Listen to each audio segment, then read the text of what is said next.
Welcome to Tamil ladies channel. இன்னைக்கு நம்ம சேனல்ல ஜென்மமேக்ஸ் சீரியலோட 23வது எபிசோட பத்தி பார்க்கலாம். நான் உங்களுக்கு ப்ரீவியஸ் எபிசோட்ல சொன்னது போல இன்ஸ்பெக்டர், கான்ஸ்டபிள் ரமேஷ், பஞ்சாயத்து தலைவர் ரவியோட அப்பா, அப்புறம் அந்த ஊர் மக்கள் எல்லாருமே அந்த ஊரோட எல்லையில இருக்கிற மரத்துக்கு கீழே குழி தோண்டி பார்ப்பாங்க. அங்க ஒரு மனுஷனோட எலும்பு கூடு இருக்கும். இதை பார்த்து அங்க இருக்கிறவங்க பயந்துருவாங்க. அப்ப பஞ்சாயத்து தலைவர் சொல்லுவாரு, இப்ப ஏன் இதை நம்ம தோண்டி பார்த்தோம்னு கேட்பாரு. அதுக்கு இன்ஸ்பெக்டர் சொல்லுவாரு, ஒரு காரணமா தான் நான் தோண்ட சொன்னேன்னு சொல்லுவாரு.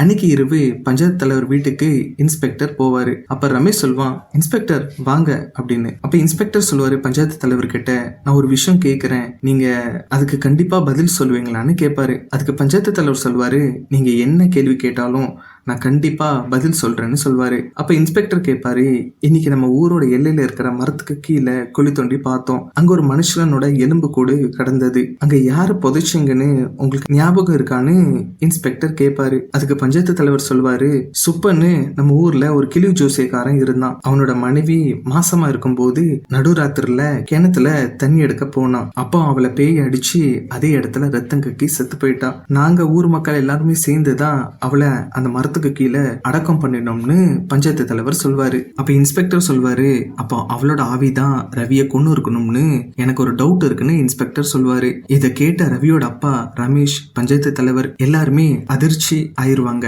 அப்ப ரமேஷ் சொல்வான், என்ன சார் சொல்றீங்கன்னு. அப்போ இன்ஸ்பெக்டர் சொல்வாரு, நேத்து நைட்டு ஒரு உருவத்தை பார்த்தேன். அந்த மரத்துக்கு கீழே போய் மறைஞ்சுடுச்சு. இந்த பேய்களோட ஆட்டம் அழியணும்னா அந்த மரத்துக்கு கீழே பார்த்த அந்த எலும்பு கூட நம்ம எல்லாருமே மண்ணெண்ணெயை ஊத்தி எரிக்கணும் அப்படின்னு இன்ஸ்பெக்டர் சொல்லுவாரு. அப்ப பஞ்சாயத்து தலைவர் சொல்லுவாரு, அது மட்டும் முடியாதியா, எங்க ஊர் வழக்கம் படி ஒருத்தன் இறந்தா அவனை மண்ணுல புதைப்போம்னு சொல்வாரு. அப்ப இன்ஸ்பெக்டர் சொல்வாரு, அப்போ அது வரைக்கும் பேய்களோட ஆட்டம் கண்டிப்பா இந்த ஊர்ல இருக்கும்னு சொல்லிட்டு அந்த இடத்துல இருந்து போயிருவாரு. அன்னைக்கு இரவு ரவியோட அப்பா தூங்காம யோசிச்சுட்டு இருப்பாரு. அப்ப என்னோட மகன் கொன்னது அந்த ஜோசியக்காரனோட மனைவியோட ஆவிதான் அப்படின்னு ரவியோட அப்பா நினைப்பாரு. அன்னைக்கு இரவு ரவியோட அப்பா ஒரு பாட்டல்ல மண்ணெண்ணெயை கொண்டு அந்த ஊரோட எல்லையில இருக்கிற மரத்துக்கு கீழே இருக்கிற எலும்பு கூட எரிக்க வேக வேகமா நடந்து போவாரு. இதுக்கப்புறம் என்ன நடந்துச்சுன்னு நம்ம அடுத்த எபிசோட்ல பார்க்கலாம். ஃப்ரெண்ட்ஸ், இதுக்கப்புறம் வரப்போற எல்லா எபிசோடும் ரொம்ப ஹாரரா இருக்கும். நீங்க மறக்காம உங்க சப்போர்ட்டை நம்ம சேனலுக்கு கொடுங்க.